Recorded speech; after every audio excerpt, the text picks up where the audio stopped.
तो the rebel is a part timer episode 1 में हमें बता, दूसरी में हमें बता यहाँ पे वो और उसका एक जेंडर होता है जिसका नाम एल्शियस होता है, और वो दोनों ही पृथ्वी पे आए हुए होते हैं।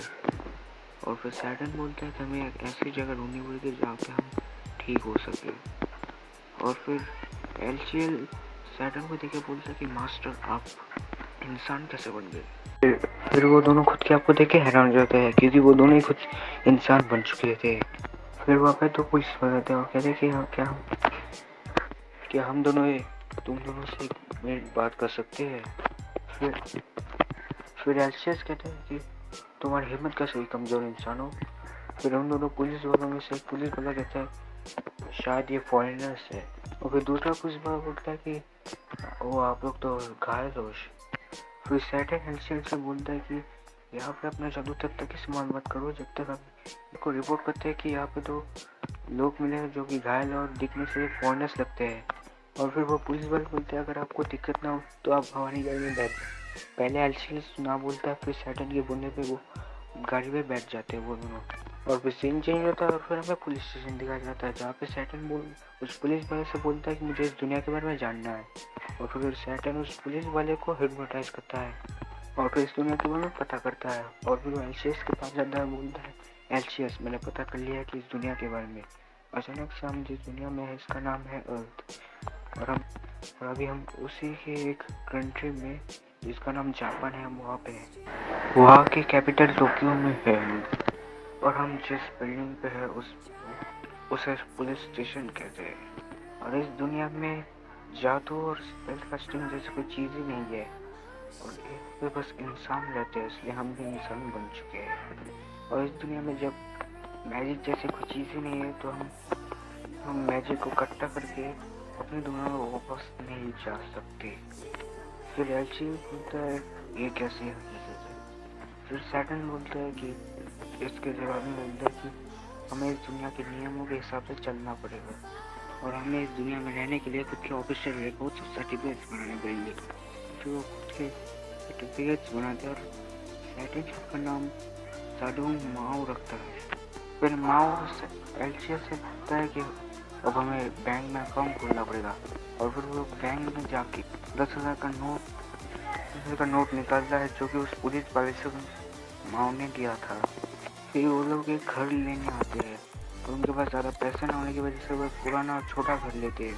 और फिर वहाँ पे एक लेडी आती है जो खुद को आपको वहाँ का लैंडलॉर्ड बताती है और खुद का नाम मिकी शिवा बताती है और ये कहती है कि तुम मुझे मिकी टीवी बुला सकती हो। फिर रात का वक्त होता है और माँ बोलता है कि एल्शियस से हमें नई शुरुआत करनी पड़ेगी। और तभी माँ बेहोश हो जाता है और फिर उसे सेंट्रल हॉस्पिटल में ले जाया जाता है। और फिर माँ कहता है मुझे नहीं पता था कि इस शरीर को खाने की ज़रूरत है। तुम्हें पता है इस हॉस्पिटल का खर्चा पूरा का पूरा हमारे 1 महीने का रेंट के बराबर है और अब काफ़ी वक्त हो चुका है। और फिर एल्शियस माओ से कहता है कि मास्टर माओ मैं आपको एक सलाह देता हूँ, आपको खुद ही खर्चे पे थोड़ा ध्यान देना चाहिए।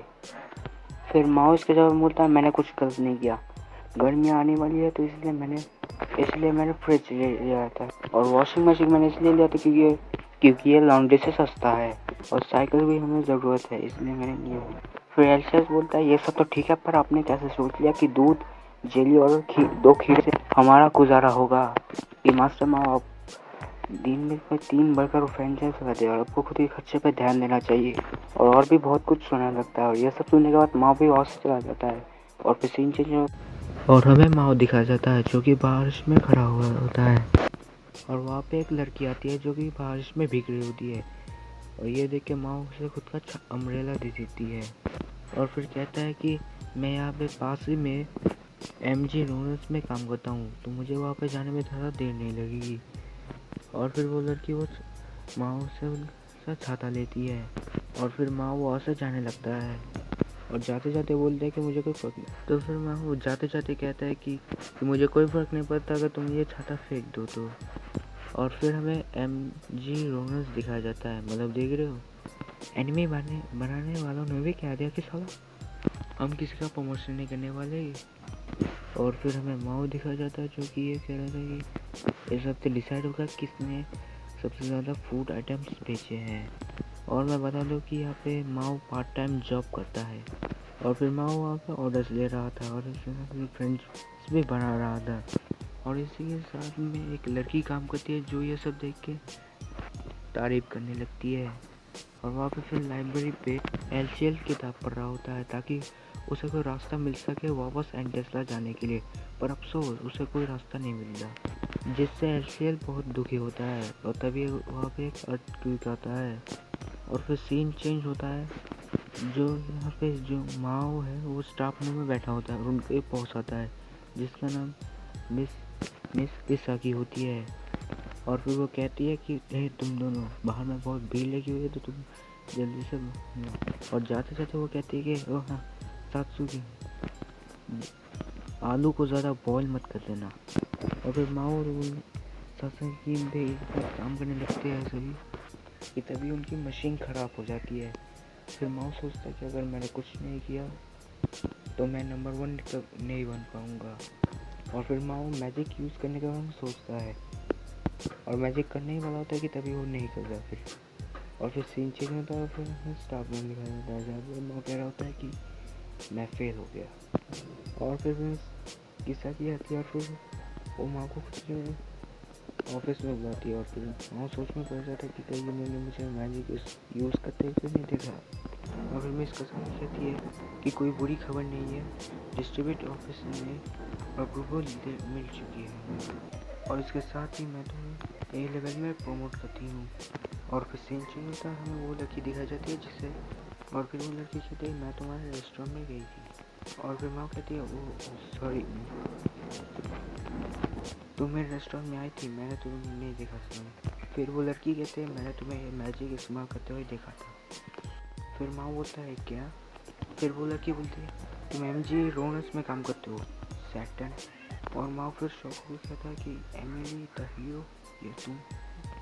और फिर यही से the devil is a part timer episode 1 की 君の虜になってしまえばきっとこの夏は充実するのもっと噂の Dreaming が忘れないで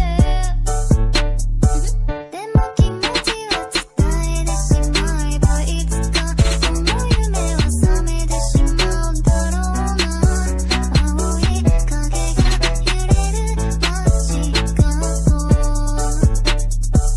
君の虜になってしまえばきっとこの夏は充実するのもっと噂の Dreaming が忘れないで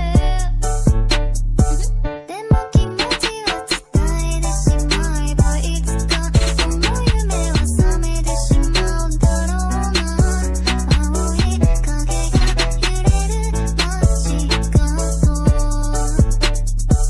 君の虜になって